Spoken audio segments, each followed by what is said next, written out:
ምንም ተጽፎ የተሰጠውን ነው የሚፈጽም እንደዚህ ተብሎ የተሰጠው ነው አይደል?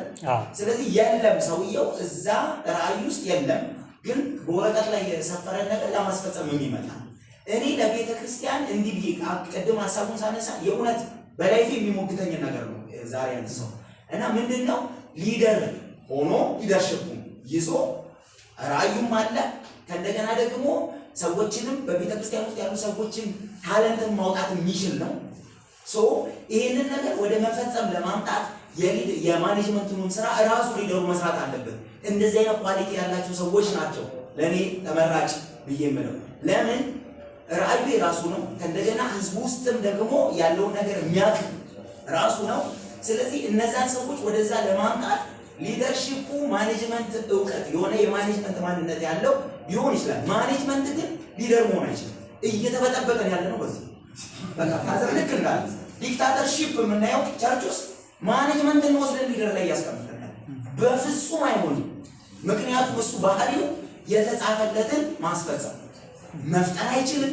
ሰው ጭንቅላት ውስጥ ያለውን ነገር ማውጣት ማነሳሳት አይችልም። ስለዚህ ያሌለበት ኳሊቲ ውስጥ ነው የምንቀር። ሊደር ግን ኳሊቲው አለው። ሰዎች ውስጥ ያለውን ነገር መልቀም ይችላል። ስለዚህ ወደ ማኔጅመንትን መስራት ልክ ወንድሜ እንዳለው የክላሱን እንትን እንድንጠብቅ እሺ፣ እኔ ልጨርስ። ማኔጅመንቱን መስራት ይችላል ሊደር ብዬ የምለው ልክ ቅድም እንዳለው ወንድሜ እያንዳንዳቸው ማንነት ውስጥ ያለውን ያውቃል። ስለዚህ ለዛ ራእይ አስፈጻሚ ለምሳሌ ፋይናንሻል ነገርን የሚመራ ሰው አለ። ስለዚህ ምዕመናን ውስጥ ያለውን ኳሊቲ ያውቃል። እነሱን አደራጅቶ ራሱ መስራት ይችላል። ለቤተ ክርስቲያን ማኔጅመንት አያስፈልግም እያልኩ ሳይሆን ሊደርሺፑንም ማኔጅመንቱንም የያዘ ፐርሰን ግን ያስፈልጋል። በምንም አይነት ሁኔታ ከቤተ ክርስቲያን መውጣት ያለበት ጉዳይ ማኔጅመንት ግን ሊደር መሆን አይችልም። ይህ አሰራር አሁን ጠቅደው በቃ አይደለ ወደ መጠቅለሉ ነው። ጥሩ በቃ አሁን ምን መሰላችሁ፣ ልክ ነው እንድንወያይበት ነው። በጣም አስፈላጊው ዋናው ነገር በዚህ ዘመን ቤተክርስቲያን ስለሚያስፈልገው ነገር ይሄ ነው። ስለዚህ መለየትም ስላለብን መስማትም ስላለብን ያለንበትንም ፖዚሽን ማስተካከል ስላለብን ነው አሁን የምንሰማው። ቅድም እንደነገርኳችሁ ቤታችን የምንተራረበው ቤታችን ተራርመን ነው ስራ የምንሰራው አይደለም እንዴ? ይሄ ነው ሲያው ይሄ ቤታችን ነው። ምንም ቢሆን ማለት ስንተራረብ ቤታችንን በቃ ቤታችን ውስጥ ያለው ነገር እናርማለን፣ እናስተካክላለን፣ እንደዛ ማለት ነው። ጥሩ ለቤተ ክርስቲያን ሊደርሺፑ ያስፈልጋታል፣ ማኔጅመንቱም ያስፈልጋታል። ግን መሪው በቦታው ላይ እንዲቀመጥ ያስፈልጋል። ትልቁ ቤተ ክርስቲያን ያጣችው ጉዳይ ምንድነው ብላችሁ ትሉኝ፣ መሪ የሆነውን ሰው ፈልጎ ማስቀመጥ አልቻለም። አንድ ሁለተኛ ደረጃ የመሪውን ቦታ መቀማት ወይ እጁን መያዝ ሲገባን መቀማት፣ እጁን መያዝ ደካማም ይሁን ድካሙን በቦታው ላይ አድርገን መደገፍ ሲገባን ምን እናደርጋለን? ቦታውን ለመቀማት እንጥራለን። ይሄ ነው ያፋለሰው። አንተ መጋቢ ከሆንክ ሌላ መጋቢ እንደመጣ ማወቅ መቻል አለብህ።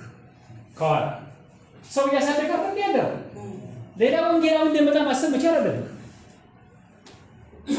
ሌላ ሐዋርያ ሌላ ነብይ እንደመጣ ከኋላችን እንደሚከተል ማሰብ መቻል አለብህ።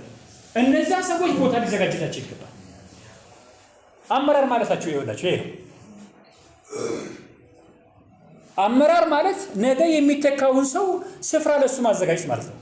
መንገድ ማዘጋጀት ማለት ነው። አስተዳደር ማለት ደግሞ የተቀበለውን መሪው የተቀበለውን ራዕይ ወይ ደግሞ ቤተክርስቲያኗ ያላትን መመሪያና ሐሳብ ማስፈጸም አለበት በቅንነት። ለምን እኔ መሪ ያልሆንኩም ብሎ ማለት አይችልም። አስተዳደር እኮ ትልቅ ጉልበት እኮ ነው። ታውቃላችሁ መጽሐፍ ቅዱስም እኮ ይናገራል። ስታስተዳድሩ የሚል ጴጥሮስ የሚናገረው በቃ አስተዳዳሪ መሆናችሁን አትናቁት። አስተዳዳሪ የሆነ ሰዎች አትናቁት። ለምን እንደ መሪ ዋልሆንኩም ብላችሁ አትወሩ። በቅን ልክ ነው። መሪው አስተዳደር መሆን ይችላል። አስተዳደሩ መሪ መሆን ግን አይችልም። ይህንን በትክክል ማወቅ መቻል አለብን። መሪው አስተዳደር መሆን ይችላል፣ ነገር ግን ሁሉንም ጠቅሎ መያዝ ግን የለበትም።